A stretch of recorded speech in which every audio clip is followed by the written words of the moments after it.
The abandonment. The mining station Epsilon 7 floated in the darkness between three dying stars, its metal hull scarred by centuries of asteroid impacts and solar radiation.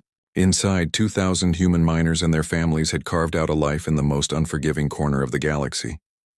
They harvested rare crystals that powered half the Galactic Assembly's technology, yet they were forgotten by everyone except those who collected their shipments. Captain Maria Santos stood on the observation deck, watching her daughter play with other children in the artificial gravity park below. The peace shattered when proximity alarms screamed through the station. She spun toward the viewing port as shadows blotted out the stars. Ships unlike anything in their databases emerged from hyperspace, their organic hulls pulsing with bioluminescent patterns that hurt to look at directly. The first impact knocked Maria to her knees. The station groaned as energy weapons carved through the outer defensive grid like paper. She scrambled to the command center where her crew worked frantically at their stations. Lieutenant Chen looked up with terror in his eyes. "Captain, they're jamming our local communications. We can't reach the patrol ships." "Send the emergency beacon," Maria ordered, her voice steady despite the fear clawing at her chest. "Full spectrum, maximum power. Someone has to hear us." The distress signal burst from Epsilon 7's transmitters, racing across the void faster than light itself. It carried coordinates, sensor data, and a simple message that would echo through history. Unknown hostile force attacking Epsilon 7. 2,000 souls aboard, including 500 children. Requesting immediate assistance from any allied forces. Please, we cannot hold for long. The signal reached the grand chambers of the Galactic Assembly within hours. In a hall built from crystallized starlight, representatives from 50 species convened an emergency session. The human ambassador, elderly David Okonkwo, stood before them with the message displayed on floating holograms. His weathered hands trembled as he spoke. "My people are dying. The Assembly Charter demands mutual defense. I invoke Article 7. A serpentine delegate from the Vash Collective coiled upon its platform, scales shifting to display amusement.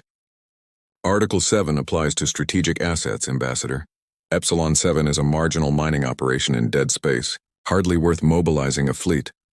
The insectoid Khazari representative clicked its mandibles in what passed for laughter among its kind. "Besides, these attackers are unknown. Why should we risk our ships for humans who chose to live so far from civilization? They knew the dangers." Okonkwo's face flushed red. "There are children on that station, families who work to provide resources for all of us." Then perhaps, the crystalline form of the Zenith delegate chimed, its voice like breaking glass. "Humanity should learn to protect its own interests instead of constantly requiring rescue. The motion to provide military aid is denied." The vote was swift and merciless. 43 species voted against intervention. 7 abstained. Not a single vote supported humanity's plea. Ambassador Okonkwo stood in stunned silence as the assembly dissolved. Delegates returning to their evening entertainments without a second thought for the distant mining station. But unknown to the assembly, their discussion was being monitored. Deep beneath Luna's crater-scarred surface, in a facility that didn't officially exist, Admiral Jessica Thompson watched the assembly's feed with clenched fists. Around her, the officers of Earth's Shadow Command processed the same betrayal she felt burning in her chest. "They're going to let them die," whispered Commander Park, disbelief heavy in his voice. Admiral Thompson turned to face her staff, her expression carved from iron. "No. They're not." She moved to the central command platform. "Activate Protocol 7. All Ghost Fleet vessels are to prepare for immediate deployment." "Admiral," her aide hesitated. "Without assembly authorization, this could be considered an act of rebellion." Thompson's smile was sharp as a blade. "Good. Let them consider it whatever they want. Send the orders. The Leviathan battle group launches in 30 minutes. The Phoenix carrier wing follows. And wake up the Reapers." Across Earth's solar system, things that had been hidden began to move. From the dark side of the moon, massive warships powered up fusion reactors that had been dormant for years. These were not the outdated vessels the assembly knew about. These were ships built in secret, incorporating every piece of stolen and reverse-engineered technology humanity could acquire. The battleship Retribution emerged from its lunar hangar, stretching 800 meters of armor and weapons. Its experimental pulse cannons hummed with barely contained energy. Behind it, dozens of stealth frigates activated their cloaking systems, becoming holes in space itself. From Mars, the carriers Prometheus and Pandora launched their fighter squadrons, each pilot volunteers who knew they might not return. On Epsilon 7, the situation deteriorated by the minute. The alien attackers, which the terrified colonists had started calling wraiths for their ghostly appearance, had breached the outer hull. Captain Santos organized the evacuation of civilians to the central bunker while Security Chief Marcus Webb gathered every person who could hold a weapon. "We've got maybe 200 fighters. Against their thousands," Webb reported, his cybernetic arm checking his rifle's charge. "The math doesn't work, Captain." Santos looked at the frightened faces around her. Miners, teachers, doctors, parents. "Then we don't use math. We use time. Every minute we buy is another minute for help to arrive." "Captain," Communications Officer Riley called out, tears in her eyes, "I'm monitoring assembly channels. They voted not to send help." The command center fell silent. The weight of abandonment crushed down on them like the vacuum outside their walls. Santos felt her knees weaken, but she forced herself to remain standing. In the corner, she saw her daughter peering through the doorway, eyes wide with fear. "Then we stand alone," Santos said, her voice carrying through the station's intercoms. "But we still stand. All defensive positions prepare for close combat." The wraiths poured through the breached sections like a tide of nightmares. Their bodies seemed to shift between solid and ethereal, making them hard to target. Security teams fell back step by step, trading space for time. In the medical bay, Dr. Yuki Tanaka worked frantically to save the wounded while her teenage son helped move supplies. Hour by hour, the defense contracted. The outer rings fell silent. The industrial sector went dark. 1,500 survivors crowded into the central bunker, a space designed for half that number. Children cried while parents sang lullabies to drown out the sounds of cutting tools working on the bunker doors. Marcus Webb stood with his last 50 defenders at the final barricade. His ammunition was nearly gone. Half his people were wounded. The wraith forces massed in the corridor ahead, preparing for the final assault. He turned to the young miner beside him, barely out of his teens. "What's your name, son?" "Tommy, sir." "Tommy Chen. Well, Tommy, when they come through, aim for center mass and don't stop firing until—" Webb never finished his sentence. Every screen in the bunker erupted with light as massive energy signatures appeared on the sensors. Ships were dropping out of hyperspace by the dozens. Human ships. A voice crackled through the static, strong and clear. "Epsilon 7, this is Admiral Thompson commanding the Earth Defense Fleet. Hold your position. The cavalry has arrived." Outside, space itself seemed to burn as Earth's hidden fleet engaged the wraiths. The battleship Retribution's main gun spoke with thunder that shook the station's core. Fighters swarmed through the void, their pilots pushing beyond human limits to protect their own. The wraith vessels, so confident moments before, found themselves caught between the station's desperate defenders and humanity's unleashed fury. Captain Santos collapsed to her knees, tears streaming down her face as she held her daughter. Around her, colonists erupted in celebrations mixed with disbelief. They had been abandoned by the galaxy, written off as acceptable losses. But Earth had come. Against all politics, against all treaties, against the will of 50 species, Earth had come. The reckoning.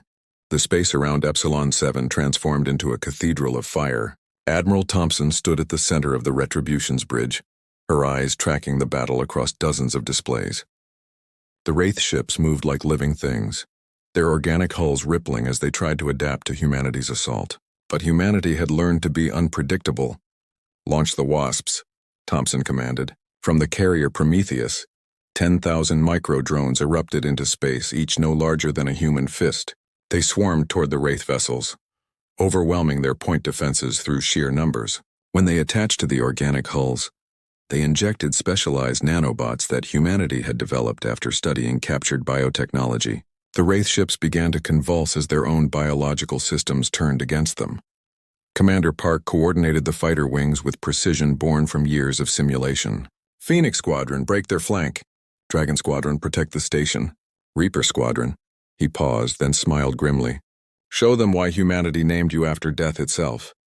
The Reapers were Earth's elite, pilots who had volunteered for cybernetic enhancement that connected them directly to their fighters. They moved through space like extensions of their own bodies, pulling maneuvers that would kill unaugmented humans.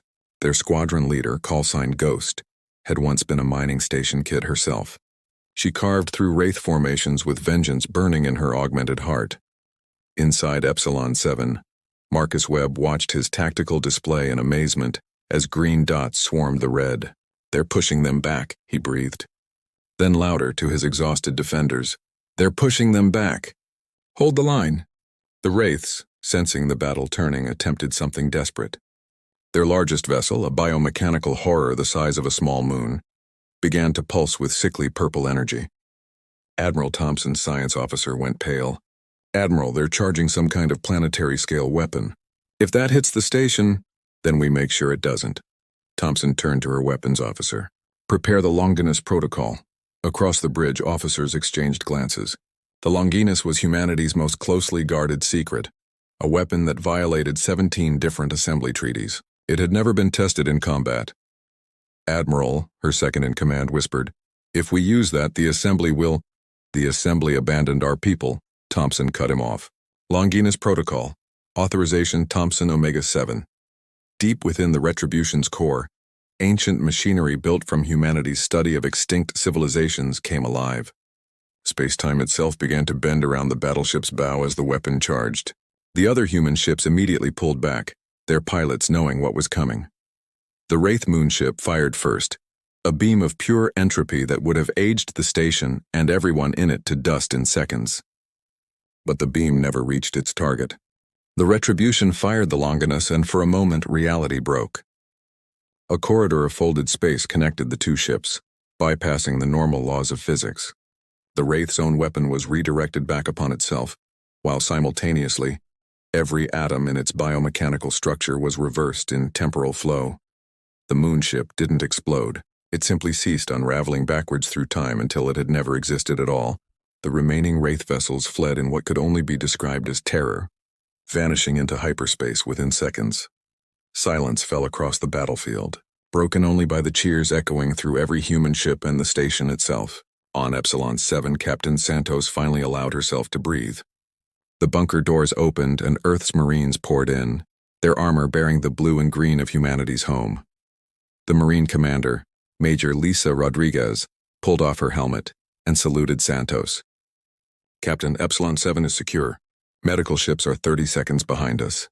Santos tried to return the salute but found herself pulled into an embrace by the Major instead. Around them, families reunited with tears and laughter. Children who had been preparing to die were lifted onto Marines' shoulders. Dr. Tanaka fell to his knees in exhaustion and relief as Earth medical teams took over his overwhelmed facility. But the celebration was short-lived. On every human ship, alarms began to sound. 57 vessels were dropping out of hyperspace, galactic assembly enforcement ships. A hologram materialized on the Retribution's bridge, showing the serpentine form of High Arbitrator Vakes of the Vash Collective. "Earth forces, you have violated the non-intervention accord, deployed prohibited weapons, and acted without assembly authorization. You will power down your vessels and prepare to be boarded for arrest." Admiral Thompson stepped forward and every human ship received her words. "High Arbitrator, we are transmitting full sensor logs of the Assembly's vote to abandon Epsilon 7. We are also transmitting recordings of 2,000 humans, including 500 children who would be dead if we had followed your laws." "Irrelevant," Vakes hissed. "You will comply or be destroyed." Thompson smiled then, cold and dangerous. "I think not." She opened a channel to all ships, human and otherwise. 60 years ago, humanity joined the Galactic Assembly with hope for unity and mutual protection. Today, that same assembly voted to let our children die because they deemed them unworthy of salvation. So let me be clear. Earth is done asking for permission to protect Earth's children. She gestured to her communications officer, who began transmitting on every frequency in known space. "To all human colonies, stations, and ships across the galaxy, the Assembly has abandoned you, but Earth has not. From this day forward, any attack on human life will be met with the full force of Earth's true fleet. We do not seek war, but we will not beg for the right to exist." The Assembly ships powered weapons, but Thompson wasn't finished. "And to the Assembly, know this. The weapon you just witnessed is one of many innovations humanity developed while you dismissed us as primitive. We have been patient. We have been diplomatic, but that ends today. Any ship that fires on Earth forces or human civilians will face the same fate as the Wraiths. On the assembly command ship, Vakes received reports that made his scales pale. Human ships were appearing throughout the galaxy. Hundreds of vessels that had been hidden or disguised as civilian craft. Mining stations revealed defensive platforms. Cargo haulers dropped their disguises to show military-grade weapons. In a single moment, humanity revealed that it had been preparing for this day for decades. But it was the message from Earth itself that ended any thought of combat. President Chen appeared on screen, flanked by Earth's United Military Command. The Galactic Assembly is informed that Earth is withdrawing from all mutual defense treaties, effective immediately. We will maintain trade agreements and diplomatic channels. But humanity's protection is now humanity's responsibility alone. Any species that wishes to maintain defensive alliances with Earth may negotiate with us directly. Within minutes, 7 species, all smaller civilizations that had abstained from the vote, requested separate treaties with Earth. They had seen what humanity would do for its own. They wanted that protection. Vakes's fleet withdrew without firing a shot. The High Arbitrator's final message was meant as a threat but came out as fear. You have made enemies today, humans. Admiral Thompson had the last word. No, Arbitrator. We've simply stopped pretending we were ever truly friends. 3 days later, Epsilon 7 was fully operational again. The station had become a symbol across human space. The place where humanity stopped asking and started acting. Captain Santos stood once more on the observation deck, watching Earth engineers install new defensive systems. Her daughter played in the rebuilt park below, but now Marine guards watched over the children. Ambassador Okonkwo arrived on one of the medical ships. The elderly diplomat looked older than his years as he approached Santos. Captain, I'm sorry I failed you. Santos shook her head. You didn't fail, Ambassador. You showed the galaxy who they really are, and more importantly, you showed us who we need to be. The aftermath rippled across the galaxy. Human colonies that had lived in fear suddenly found themselves protected by ships they never knew existed. Pirates and raiders who had preyed on human shipping lanes disappeared. Their vessels found drifting empty or simply never found at all. The criminal networks whispered about humans' ghost fleet with genuine fear. On Earth, recruitment centers were overwhelmed with volunteers. The story of Epsilon 7 had awakened something in humanity's collective consciousness. They had been reminded that in a cold universe they could only truly depend on each other. 6 months later, the Wraiths returned with a massive fleet, seeking vengeance for their humiliation. They found every human world ready, every station armed, and Earth's fleet waiting. The second battle of Epsilon 7 lasted exactly 17 minutes. No human lives were lost. The Wraiths were never seen again. The Galactic Assembly continued to meet, to debate, to govern their willing members. But they did so with the knowledge that humanity no longer needed their approval. Earth had become something new in the galaxy. Not conquerors, not rulers, but guardians of their own destiny. And in the deepest archives of Earth's military command, plans were already being drawn for the next generation of ships. Because humanity had learned the ultimate lesson. In the darkness between the stars, the only light you can trust is the one you carry yourself. The galaxy had ignored their SOS, but Earth's fleet had already been on the move, and that made all the difference.